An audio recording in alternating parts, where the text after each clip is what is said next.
Okay, so it's about 10 a.m. Wednesday. Yeah, I got that right. It's Wednesday. Going to Atlantic City today instead of tomorrow. Basically, there's a Thursday 10 a.m. and 6 p.m. flight tomorrow. I wasn't initially planning to drive out tomorrow afternoon, but then I decided probably made more sense to stay overnight there Wednesday. Should be better, but it leaves me with a whole bunch of stuff I want to do today before I leave. I'm going to go run because I haven't run in like 3 days. Then I got to shower, eat, hopefully get a haircut, maybe do some work, pack. So I'm going to go do all of that and hopefully get out of here by like 3 p.m. We'll see. Let's get going. Managed to walk right into some wet leaves, so that was fun. That woke me up. It's tough getting into even reasonable shape once you've been out of shape for so long. I am getting there. I'm getting there. Nothing really happens in just a couple weeks, you know, so I just gotta stick with it. Same with poker, really. You can't just get fundamentally hugely better at poker in like a weekend or even 2 weeks. It's about slowly working on your game, working on your thought process, layering new concepts, and then implementing them. There's that branch that hit me. Okay, I hit the branch.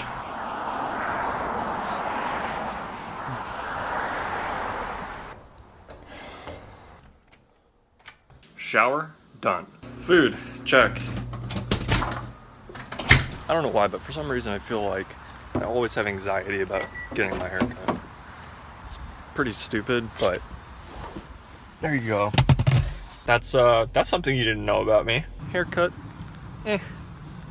check.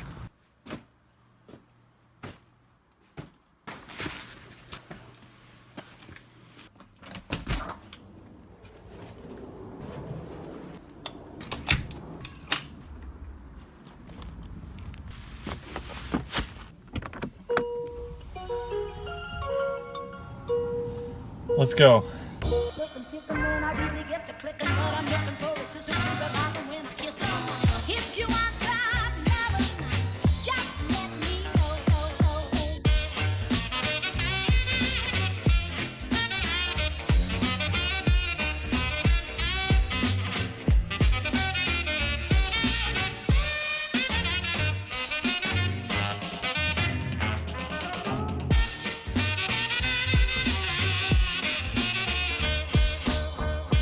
A little ways out here, about 40 minutes left to go.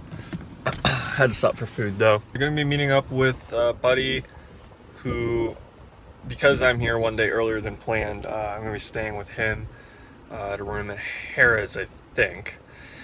And then tomorrow I'll go over to the Econo Lodge for some high quality living. Gonna play the 10 a.m. flight of the Almighty tomorrow and hopefully crush it. We are here in foggy Atlantic City. We've got the Borgata back there. See all that fog? And then we're right here at Harrah's, but look at this. That's crazy.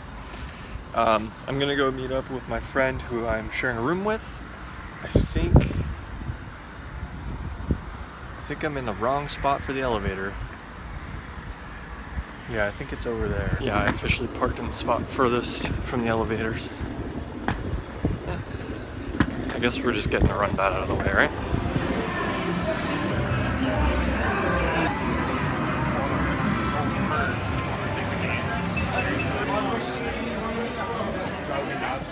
Don't you? I feel like some people they want. Damn. More money, though. No fishing. If they were more aggressive against you, it's better. All right, you want to be in the vlog? Hey, vlog. That's Steve, Mr. Needle. Hello. Himself. Matt's gonna win this one because I can't put any chips in the bag. I brought my ringer in. Yes, sir. We're gonna try. Let's see. We're gonna go register the Almighty. Gonna do my one tournament to say I played poker for real this time. Indeed. Let's go do it. Is that in it? You don't like him, Torelli? Torelli? Yeah. I don't know. Who cares? He's just some guy. He plays poker. Yeah, I mean, once in a while, I guess. Poker spot, they'll have aces. It's like weird. Take when you call. Yeah, bad or whatever, and that's why he's losing or whatever. Right. Yeah, just like put all your hours in one spot.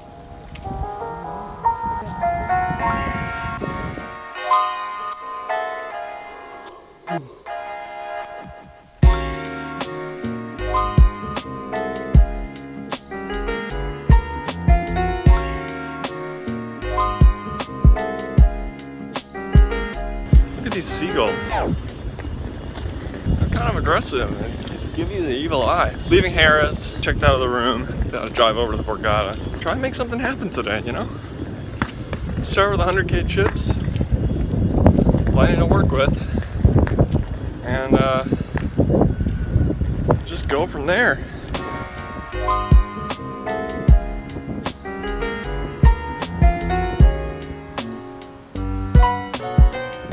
Sometimes forget how nice the Borgata is, and then I drive up here and I always remember.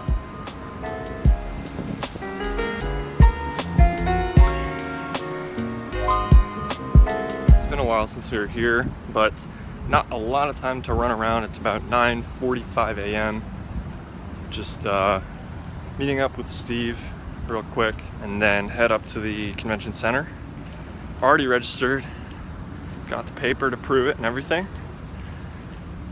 And then we're gonna go try to bag the chip lead. Let's do it.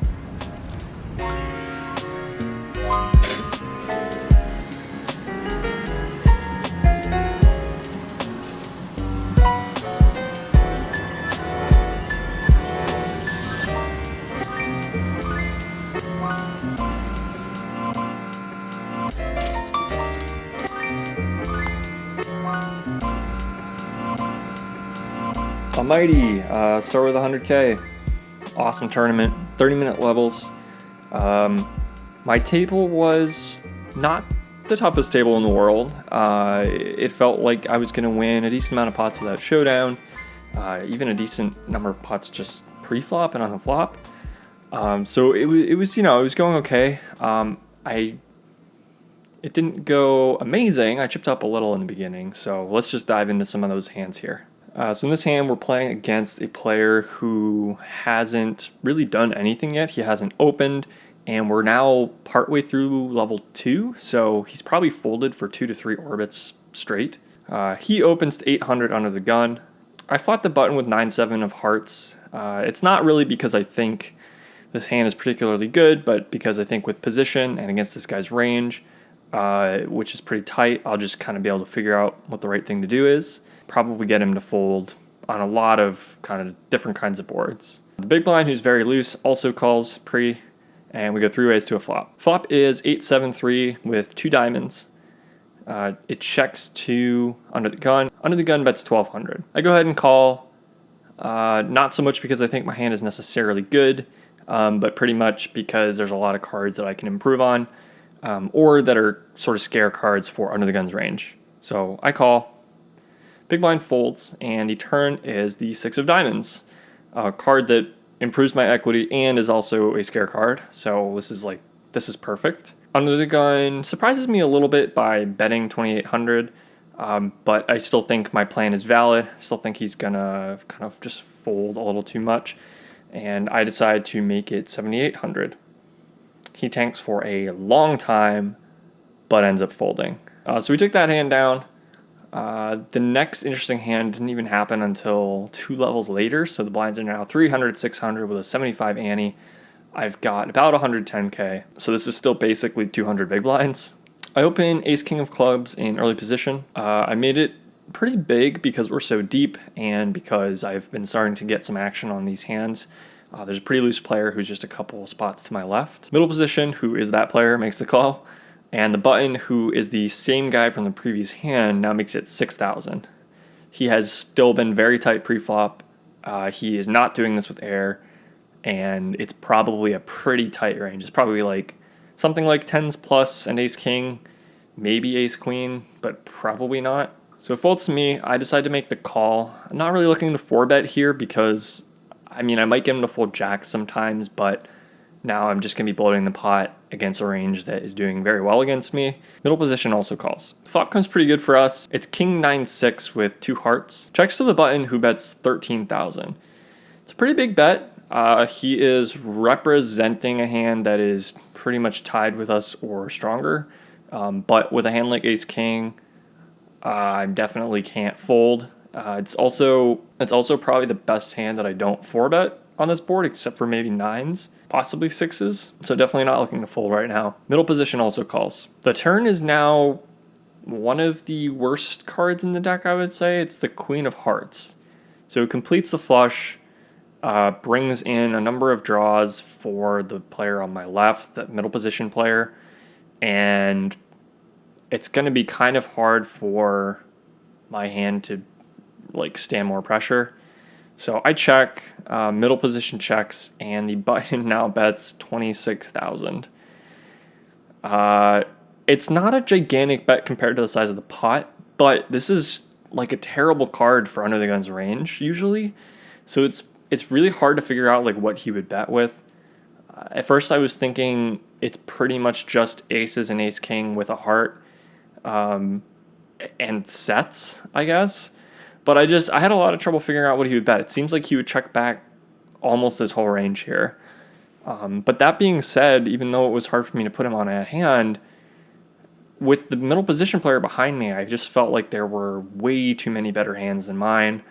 I don't really know what I'm going to do on the river, if there's a brick, if there's not a brick. And at this point, even though I don't have a lot of better hands in my range, it seems like this is almost at the bottom. I can definitely pick ace king with a heart to continue with instead, and sets to try to boat up.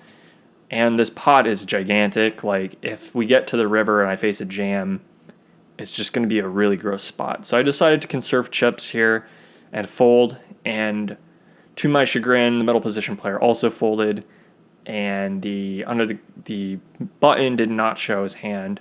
I talked over this hand with a friend, and he said I should have led the flop, which I do definitely prefer.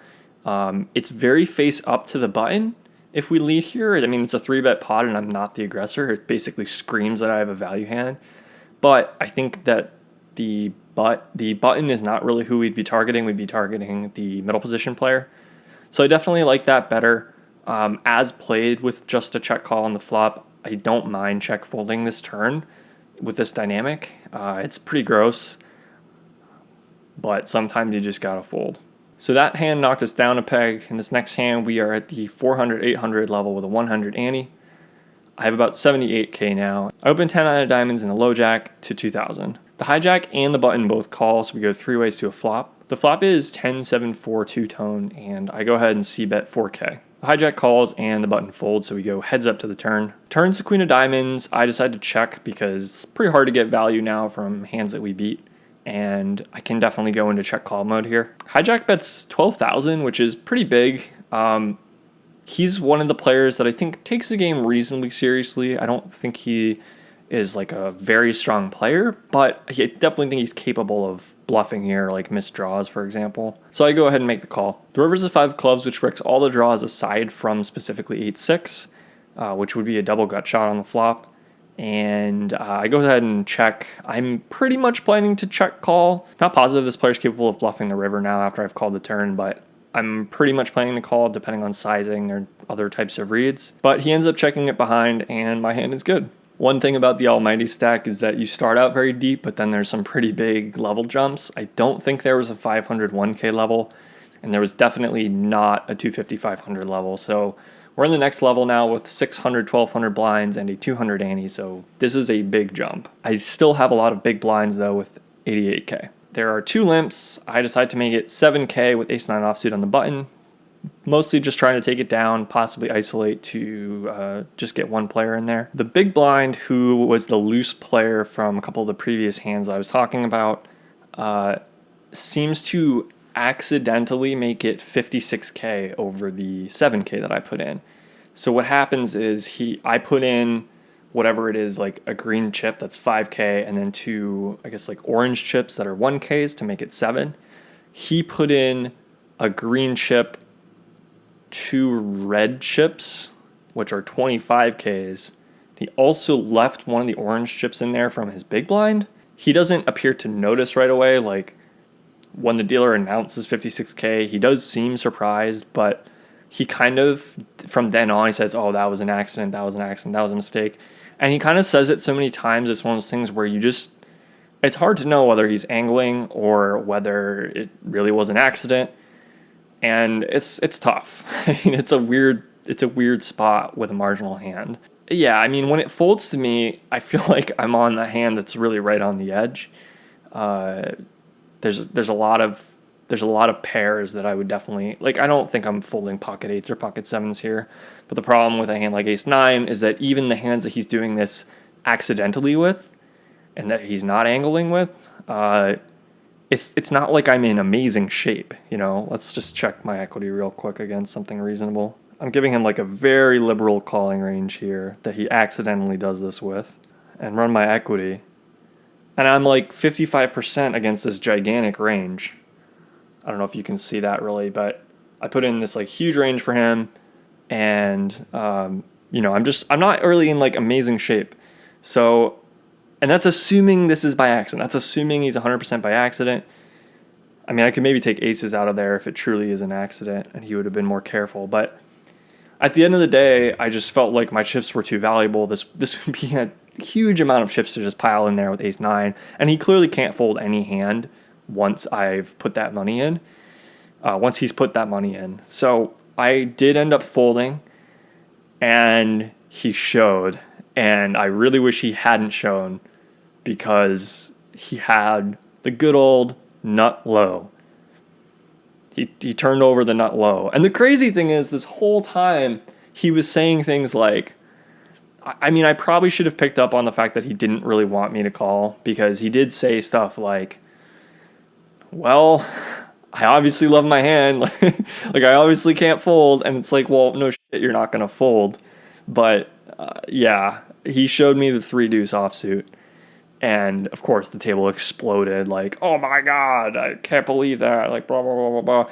And it does suck, because it gives me a weird sort of image where, like, I got kind of owned by this player who did something accidentally, but it still looks like I did the wrong thing, right? I still look like an idiot.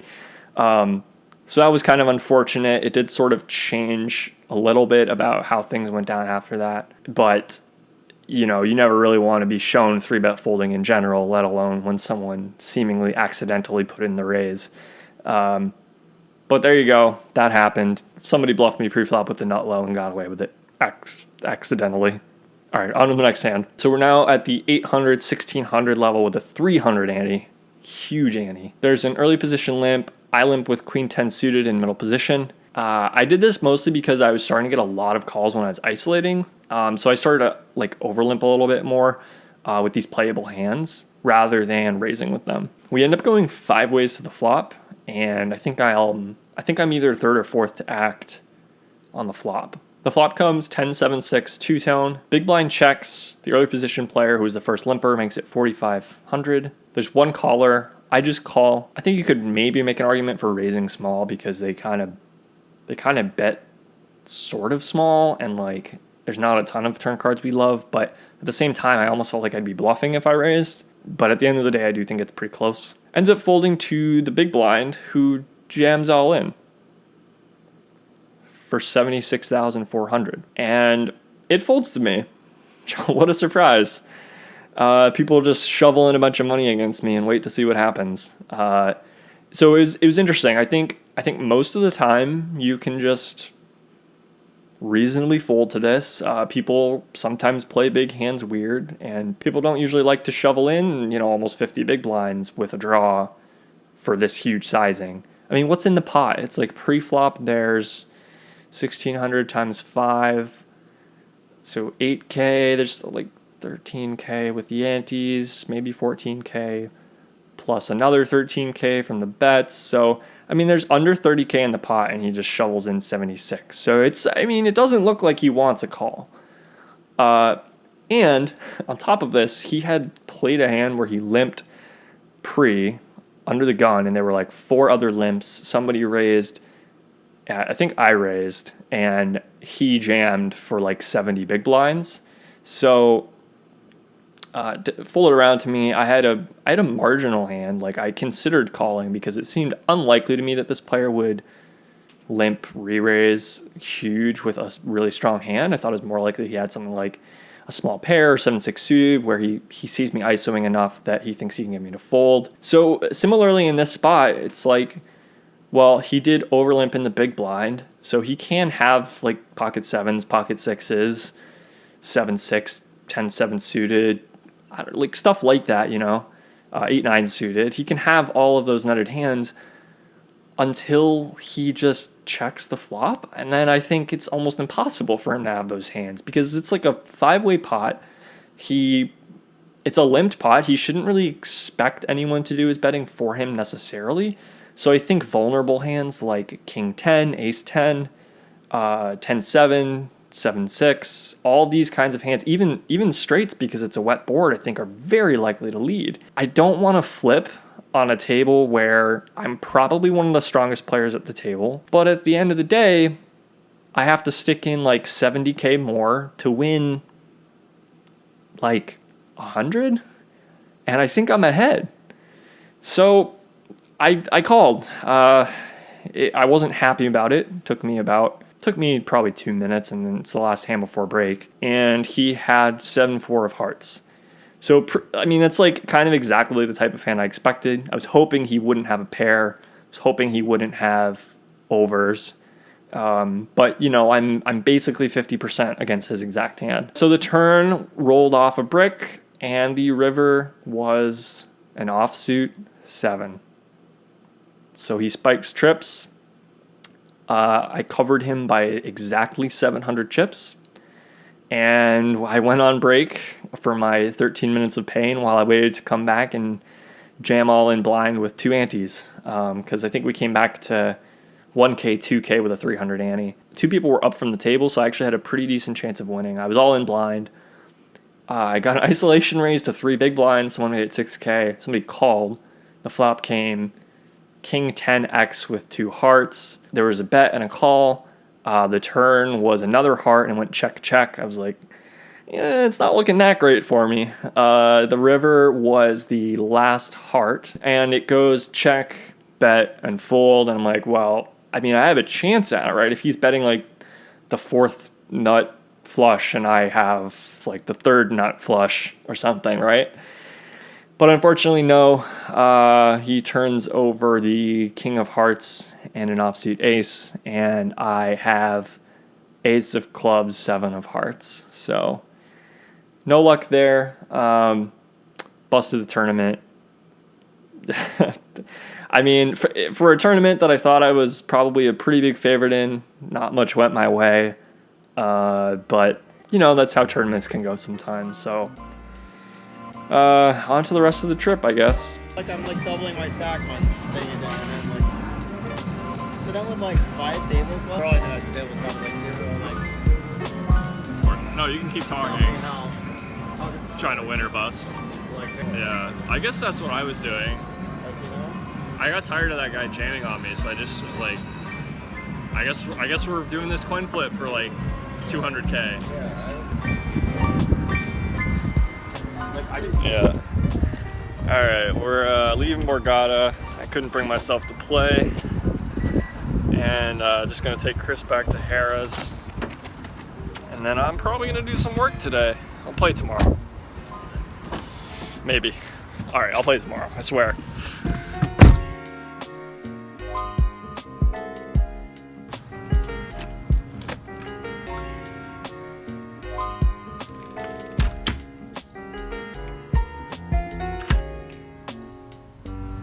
Oh boy, that's not a good sign.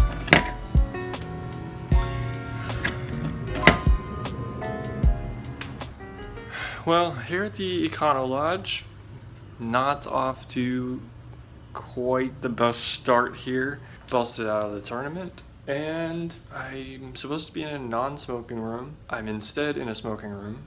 I think you saw the carpet, so you can be the judge of that yourself. But, I guess it's cheap. Ish. It's starting to feel like this trip wasn't the best idea.